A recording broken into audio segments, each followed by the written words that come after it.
Welcome to the Secret Underground Laboratory Recovery and Salvage, where rude mechanicals do magic.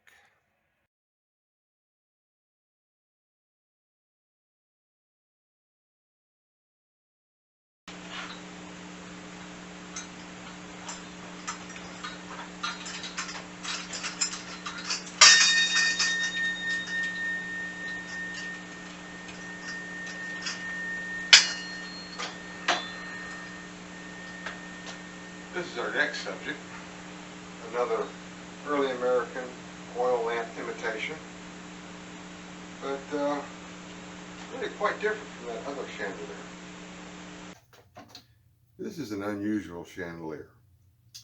Most chandeliers are built with a central pipe down the middle, and all the pieces go over the pipe sort of like beads on a string. Somewhere down in here there'll be a body where the central trunk wire will come down, and all the arm wires will branch off of it and go down the arms. This one is different. This chandelier is one piece from this line here all the way down to here. One solid piece of brass. It's hollow on the inside, and the way it was made is that this rough shape was cast. Then when it cooled off, they took it and put it in a lathe, and they turned all these shapes down and polished it and smoothed it so that it looks like it does now. Of course, now this makes a problem when it comes to wiring a chandelier like this. What they have done is they run the wire down in a hole here, goes down through the hollow space into this ball. And these wires on the arms go down into the ball, and the central junction for all the wiring connections is inside here. And the way you basically do this is that the ends of all the wires are pulled out through a hole in the bottom, and the connection is made, and then you pull them all back up. The arms are held in place with these pins, and the arm is inserted into these slots in the body here. Of course, the wiring is all across the top. Most of the chandeliers that come to the lab to be rewired are brought from Europe in a shipping container. That's as much as anyone knows about their origin or age. The style and the details are all clues, but it's really an educated guess. I've had a few chandeliers that were so distinctive I could name the designer or manufacturer, but that's rare. Even so, there's no way to know where it's been hanging between then and now. Lighting has always been an essential element of interior decor, which is subject to fashion. Styles go in and out of fashion.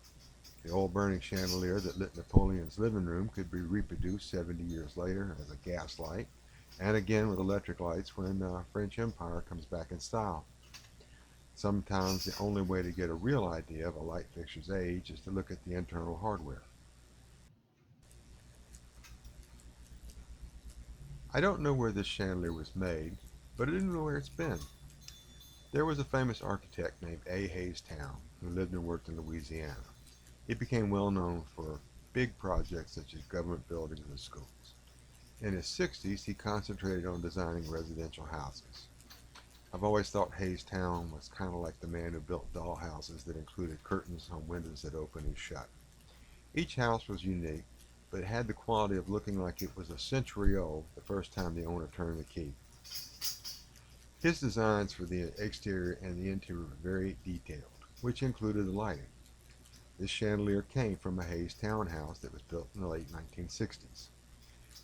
That house is now being fully remodeled, and all the original lighting is looking for a new home. I'm fairly certain this chandelier was purchased new, which means it was made in the 1960s. But that doesn't mean it couldn't be older. If not for electric lights, it could be 2,000 years old. The technology used to manufacture this chandelier is much older than that. It predates the Industrial Revolution. People have been casting brass and bronze for about 5,000 years. Again, except for the electrical hardware, there's no part of this chandelier that couldn't have been made for Napoleon or Ramses the Great.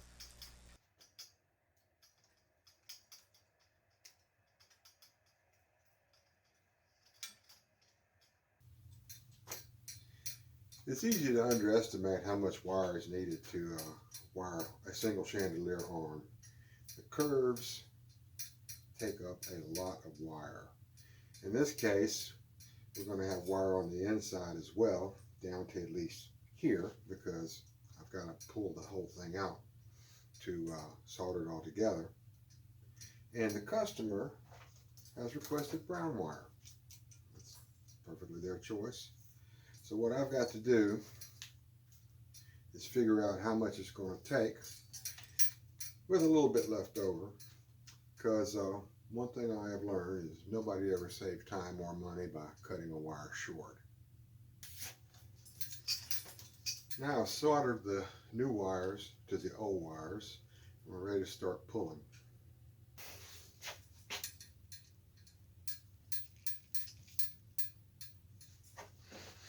We are now in position stable 2.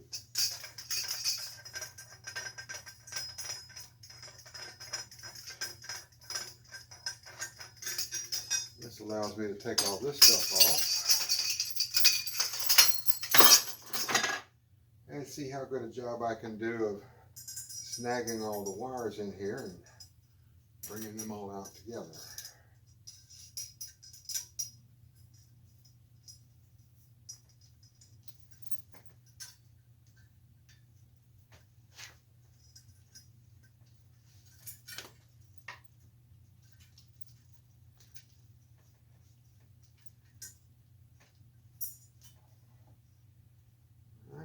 Here's our trunk wire, our first one.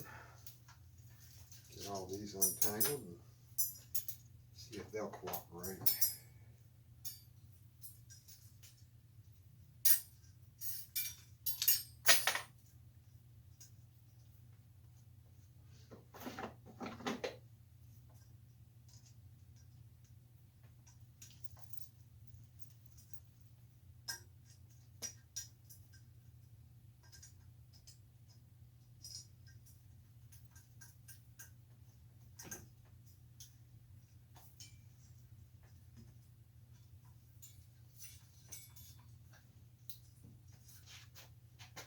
Well, that wasn't so bad. Now a few points about doing a professional job when you're installing the sockets on the chandelier. The first is always use thread lock. Don't depend on the star washers and stuff like that. Second off, always put a nut underneath the socket.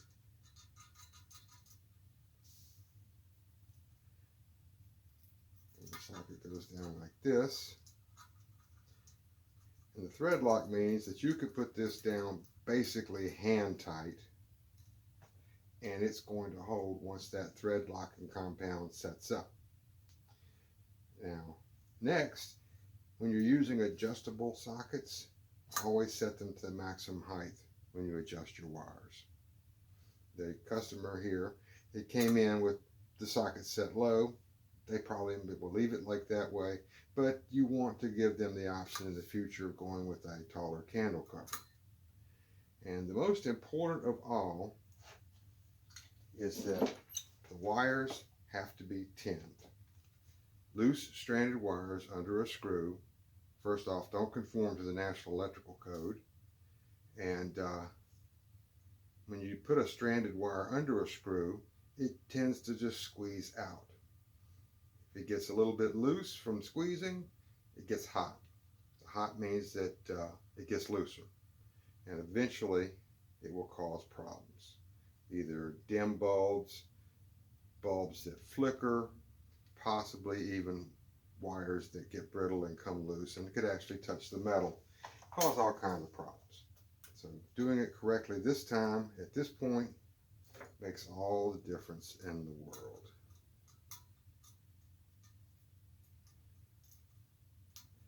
It's curled around like that.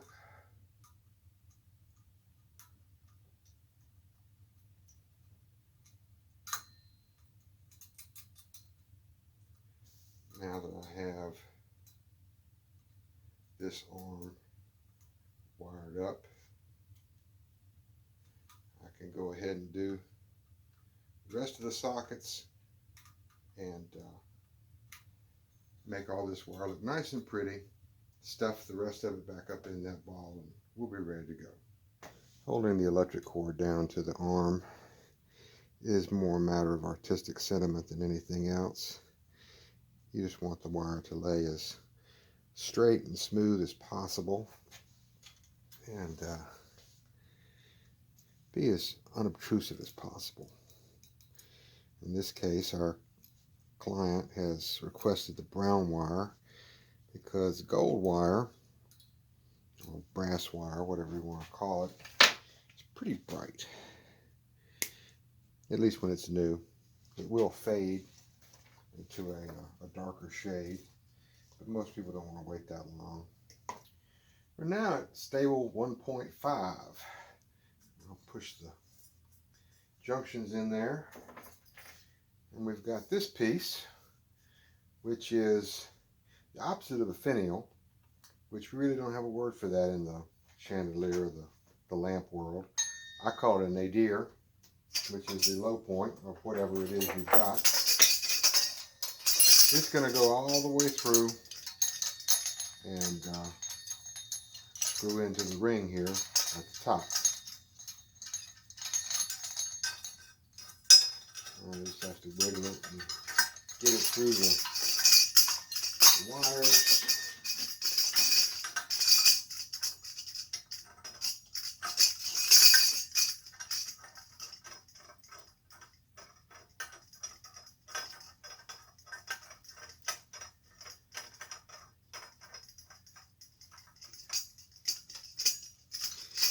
Okay, now we hang this thing back in stable 1, put some bulbs in it, and see if it's ready to go.